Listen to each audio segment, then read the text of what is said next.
ഈ മാസം ആദ്യം മദ്രാസ് ഹൈക്കോടതി Tamil Nadu Hindu religions and charitable endowment വകുപ്പിനോട് ക്ഷേത്രത്തിന്റെ കൊടിമരത്തിനപ്പുറം അഹിന്ദുക്കൾക്ക് പ്രവേശനമില്ലെന്ന് വ്യക്തമാക്കി. ഇതിന്റെ ഭാഗമായി പഴനി ദണ്ഡയുധപാണി സ്വാമി ക്ഷേത്രത്തിലും ബോർഡുകൾ സ്ഥാപിക്കാൻ നിർദ്ദേശിച്ചിരുന്നു. ഇത് അഹിന്ദുക്കൾ ക്ഷേത്രത്തിൽ നിന്ന് പിന്തിരിയുമെന്ന പ്രതീതി സൃഷ്ടിച്ചു. എന്നാൽ നിരോധനം ഒരു പുതപ്പല്ല. ഒരു അഹിന്ദുവിന് ഒരു ക്ഷേത്രത്തിൽ ദർശനം നടത്താൻ ആഗ്രഹിക്കുന്നുവെങ്കിൽ ആ വ്യക്തി തനിക്ക് വിശ്വാസമുണ്ടെന്ന് ക്ഷേത്ര അധികാരികൾക്ക് ഉറപ്പു നൽകണമെന്നും ഉത്തരവിൽ പറയുന്നു.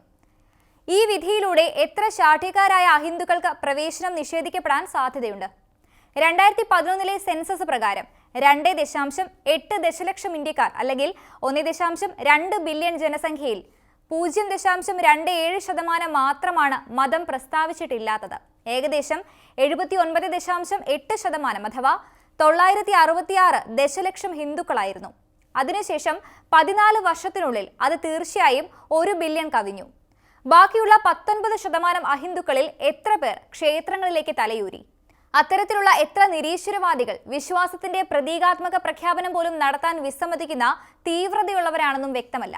കോവിഡ് പകർച്ചവ്യാധിക്ക് മുൻപ് വിദേശ വിനോദസഞ്ചാരികളുടെ വരവുണ്ടായിരുന്നപ്പോൾ മറ്റ് പാസ്പോർട്ടുകൾ കൈവശമുള്ള സ്വദേശികളടക്കം ഇന്ത്യക്ക് പ്രതിവർഷം 11 ദശലക്ഷം സഞ്ചാരികളെ ലഭിച്ചിരുന്നു. എന്നാൽ 2022 രാജ്യത്തിനകത്ത് തീർത്ഥാടന സ്ഥലങ്ങൾ സന്ദർശിച്ച ഇന്ത്യക്കാരുടെ എണ്ണം 1.43 ബില്യൺ ആയിരുന്നു. അതായത് ആഭ്യന്തര വിനോദസഞ്ചാരത്തിന്റെ ഏറ്റവും വലിയ വിഭാഗമാണ് അവർ.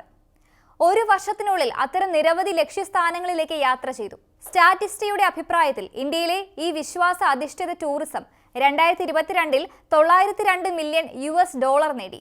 അതിനാൽ പ്രാദേശിക ഹിന്ദുക്കൾ സമീപത്തുള്ള ക്ഷേത്രങ്ങൾ സന്ദർശിക്കുന്നതിന് പുറമെ ഇന്ത്യയിലെ മറ്റിടങ്ങളിൽ നിന്ന് അവരെ സന്ദർശിക്കുന്ന വിനോദസഞ്ചാരികളും ഇതേ വിശ്വാസക്കാരാണ്. ആചാരങ്ങളും അനുഷ്ഠാനങ്ങളും ഓരോ സ്ഥലത്തിനും ക്ഷേത്രത്തിനും വ്യത്യാസമുണ്ടെങ്കിലും സാർവത്രികമായി പിന്തുടരുന്ന ചില തത്വങ്ങളുണ്ട്.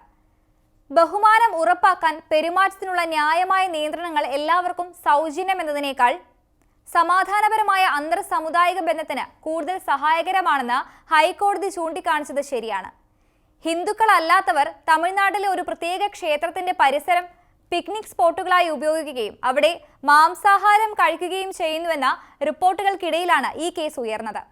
സ്ഥലത്തിന്റെ പവിത്രതയെക്കുറിച്ച് ശ്രദ്ധിക്കുന്നതിന് പകരം കോടതിയുടെ മുന്നറിയിപ്പ് സമയോചിതമാണ്. ഹിന്ദുക്കളല്ലാത്തവർ അവരുടെ വിശുദ്ധ ഗ്രന്ഥം ക്ഷേത്രങ്ങളിൽ കൊണ്ടുവന്ന് അവരുടെ മതപരമായ ആചാരങ്ങൾ അതിന്റെ പരിധിക്കുള്ളിൽ നടത്താൻ ശ്രമിച്ചതിന്റെ മറ്റ് സംഭവങ്ങളും കോടതിയുടെ വിധിന്യായത്തിൽ പരാമർശിക്കപ്പെടുകയും ചെയ്യുന്നുണ്ട്. ആചാരങ്ങൾ പാലിക്കാൻ വിസമ്മതിക്കുന്ന അഹിന്ദുക്കളെ ക്ഷേത്രത്തിനകത്ത് പ്രവേശിപ്പിക്കുകയാണെങ്കിൽ അത് അവിടെയുള്ള വലിയൊരു വിഭാഗം ഹിന്ദുക്കളുടെ വികാരത്തെ ബാധിക്കുമെന്ന് ഹൈക്കോടതി ഉചിതമായി ചൂണ്ടിക്കാട്ടി. അതാകട്ടെ ഭരണഘടന ഉറപ്പു നൽകുന്ന ഹിന്ദുക്കളുടെ മതപരമായ അവകാശത്തെ ബാധിക്കും. ഹിന്ദുമതം, ക്ഷേത്രങ്ങൾ, ആചാരങ്ങൾ എന്നിവ സംരക്ഷിക്കാൻ അതിന്റെ HR&C ഡിപ്പാർട്ട്മെന്റ് നിർബന്ധിതമാണെന്ന് മതേതര തമിഴ്നാട് സർക്കാരിനെയും ഓർമ്മിപ്പിച്ചു. ക്ഷേത്രം സന്ദർശിക്കാൻ ആഗ്രഹിക്കുന്നവരുടെ മതവികാരം വ്രണപ്പെടുത്തുന്ന ബോർഡുകൾ ഹിന്ദുക്കൾ അല്ലാത്തവരെ അനുവദിക്കരുത് എന്ന വാദവും ന്യായമല്ല.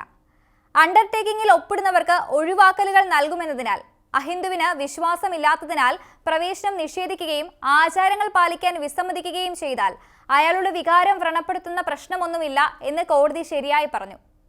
ദൈവത്തോടുള്ള ആദരവ് ഇല്ലെങ്കിൽ നിഷേധം വികാരങ്ങളെയല്ല അഹന്തയെ വ്രണപ്പെടുത്തും. ഇന്ത്യക്കാർ അല്ലാത്തവർക്ക് പ്രധാനപ്പെട്ട ഹിന്ദു ക്ഷേത്രങ്ങൾ പിക്നിക് സ്ഥലങ്ങളാണെന്ന് അനുമാനിക്കാം. കാരണം നിയമനിർമ്മാണങ്ങളുടെ ഒരു പരമ്പരയിലൂടെ അവരുടെ എൻഡോമെന്റുകളോ ഫണ്ടുകളോ നിയന്ത്രിക്കുന്നതിലൂടെ അതാത് സംസ്ഥാന സർക്കാരുകൾ ഇവ കൈകാര്യം ചെയ്യുന്നു.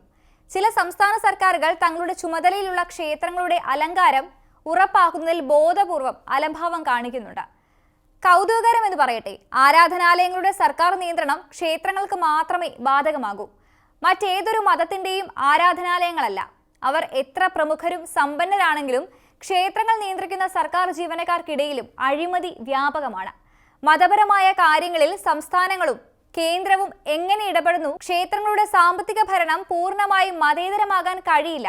അധികാര വിഭജന തത്വവും വിചിത്രമാണ്. എന്നിരുന്നാലും അതൊരു പ്രത്യേക ചർച്ചയാണ്. ക്ഷേത്രങ്ങൾ പിക്നിക് സ്പോട്ടുകൾ അല്ലെന്ന് ഒരു ഹൈക്കോടതിക്ക് യഥാർത്ഥത്തിൽ പ്രസ്താവിക്കേണ്ടത് ജുഡീഷ്യറിയുടെ പേശിവലിയില്ലാതെ ഈ ലളിതമായ വസ്തുത അംഗീകരിക്കാൻ തയ്യാറാകാത്ത ചുരുക്കം ചിലരുടെ മനോഭാവത്തെയാണ് വ്യക്തമാക്കുന്നത്.